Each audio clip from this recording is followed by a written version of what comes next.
అమర వీరులు మనం కోరుతున్నా ఒక్కసారి గుర్తుంచుకోండి.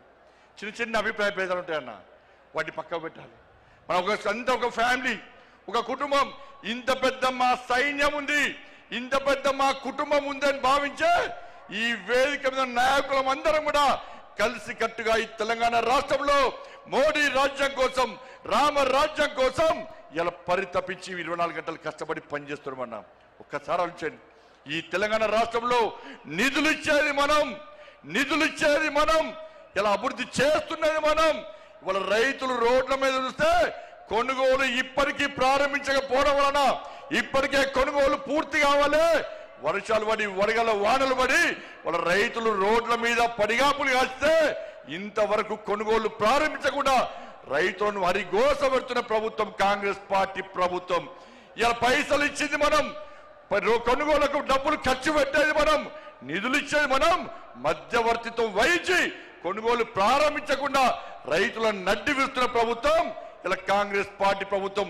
ఉద్యోగులకు డిఏ లేవు, పిఆర్సీ అమలు లేదు, నిరుద్యోగులకు ఉద్యోగం లేదు, నిరుద్యోగ వృద్ధి లేదు, విద్యార్థులకు భరోసా కాలేదు, 2500 మహిళలకు లేవు, 4000 రూపాయల ఆసరా పెన్షన్ లేదు, అందరికీ రైతు భరోసా లేదు, అందరికీ రైతు బోనస్ లేదు.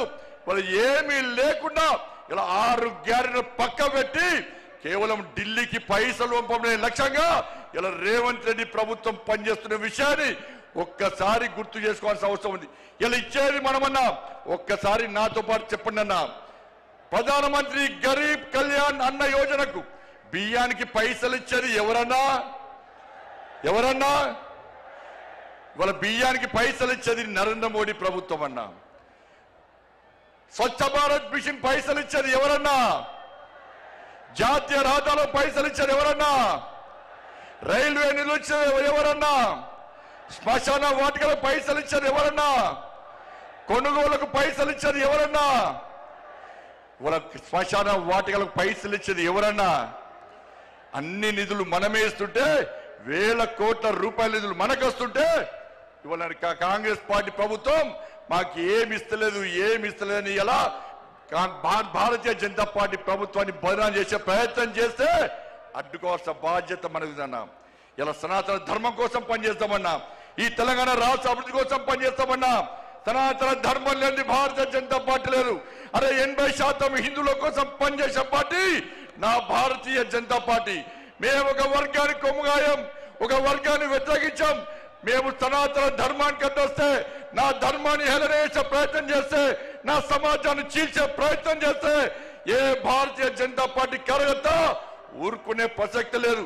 మేము అల్లాను కించపరచలే, మేము యేసు ప్రభుని కించపరచలే, కానీ నా రాముని కించపరిస్తే, నా భగవంతుని కించపరిస్తే, నా సమాజాన్ని హేళన చేసే ప్రయత్నం చేస్తే ఊరుకునే ప్రసక్తి లేదన్న విషయాన్ని కాంగ్రెస్ పార్టీ, వాళ్ళ కమ్యూనిస్టు పార్టీలు కానీ బీఆర్ఎస్ పార్టీ కానీ గుర్తుంచుకోవాలి.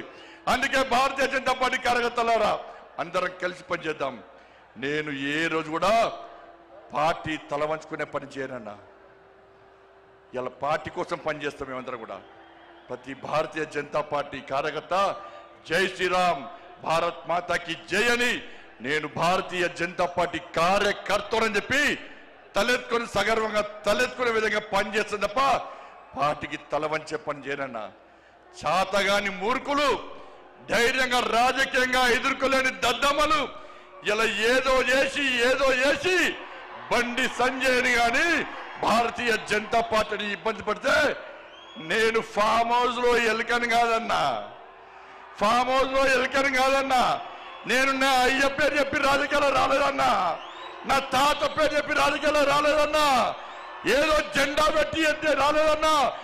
నేను కాసేపు జెండాను, కమలపు జెండాను భుజం మీద మోసుకొని సామాన్య కార్యకర్తగా నా రాజకీయం ప్రారంభించి ఒక రాష్ట్రీయ స్వయం సేవక, ఒక ఏబీవీపీ కార్యకర్తగా, ఒక యువమోర్చా కార్యకర్తగా, ఒక నరేంద్ర మోడీ శిష్యునిగా భారతీయ జనతా పార్టీ కార్యకర్తగా పనిచేస్తున్నప్ప సగర్వంగా భారతీయ జనతా పార్టీ కార్యకర్తని తలెత్తుకొని తిరిగి పనిచేస్తున్నప్ప తల వంచే పని చెయ్యన్నా.